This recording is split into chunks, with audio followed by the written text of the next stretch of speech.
The unbelievable belief. We have said that without projection there can be no anger. But it is also true that without extension there can be no love. These reflect a fundamental law of the mind, and therefore one that always operates. It is the law by which you create and were created. It is the law that unified the kingdom and keeps it in the mind of God. To the ego, the law is perceived as a means of getting rid of something it does not want. To the Holy Spirit, it is the fundamental law of sharing, by which you give what you value in order to keep it in your mind. To the Holy Spirit, it is the law of extension. To the ego, it is the law of deprivation. It therefore produces abundance or scarcity depending on how you choose to apply it.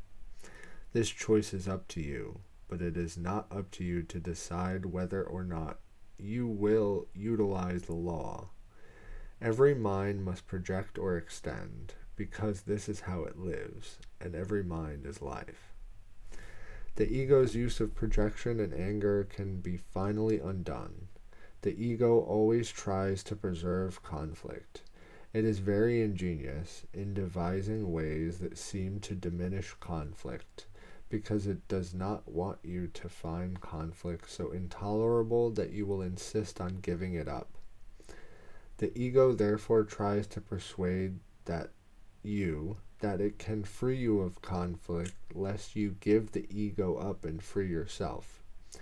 Using its own warped vision of the laws of God, the ego utilizes the power of the mind only to defeat the mind's real purpose.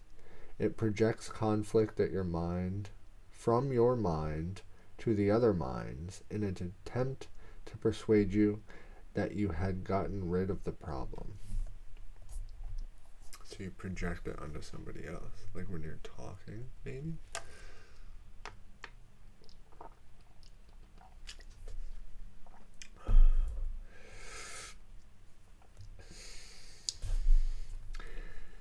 There are two major errors involved in this attempt.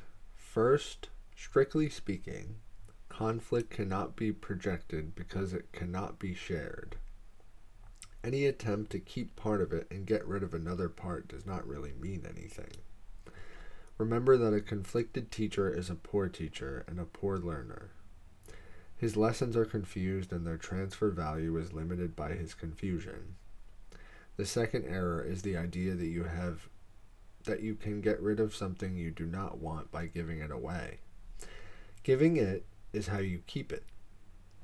The belief that by seeing it outside you have excluded it from within is a complete distortion of the power of extension. That is why those who project are vigilant for their own safety. They are afraid that their projection will return and hurt them. Believing they have blotted their projections from their own minds, they also believe their projections are trying to creep back in. Since the projections have not left their mind, they are forced to engage in constant activity in order not to recognize this. You cannot perpetuate an illusion about another without perpetuating it about yourself. There is no way out of this because it is impossible to fragment the mind. To fragment is to break into pieces, and mind cannot attack or be attacked. The belief that it can, an error. The belief that it can, an error the ego always makes, underlies its whole use of projection. It does not understand what mind is, and therefore does not understand what you are.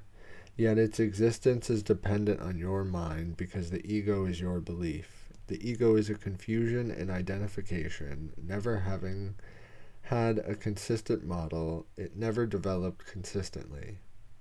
It is the product of the misapplication of the laws of God by distorted minds that are misusing their power. Do not be afraid of the ego. It depends on your mind as you made it by believing in it. So you can dispel it by withdrawing belief from it. Do not project the responsibility for your belief in it onto anyone else, or you'll perceive the belief. When you are willing to accept sole responsibility for the ego's existence, you will have laid aside all anger and all attack, because they come from an attempt to project responsibility for their own errors. By having accepted the errors as yours, do not keep them. Give them over quickly to the Holy Spirit to be undone completely, so that all their effects will vanish from your mind and from the sonship as a whole. The Holy Spirit will teach you to perceive beyond your belief, because truth is beyond belief, and his perception is true. The ego can be completely forgotten at any time, because it is totally incredible. It is a totally incredible belief. And no one can keep a belief that he is judged to be unbelievable. The more you learn about the ego, the more you realize that it cannot be believed. The incredible cannot be understood because it is unbelievable.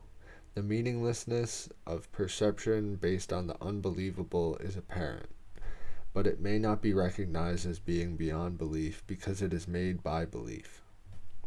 The whole purpose of this course is to teach you that the ego is unbelievable and will forever be unbelievable. You who made the ego by believing the unbelievable cannot make this judgment alone. By accepting the atonement for yourself, you are deciding against the belief that you can be alone, thus dispelling the idea of separation and affirming your true identification with the whole. Kingdom as literally part of you. This identification is as beyond doubt as it is beyond belief. Your wholeness has no limit because being is infinity.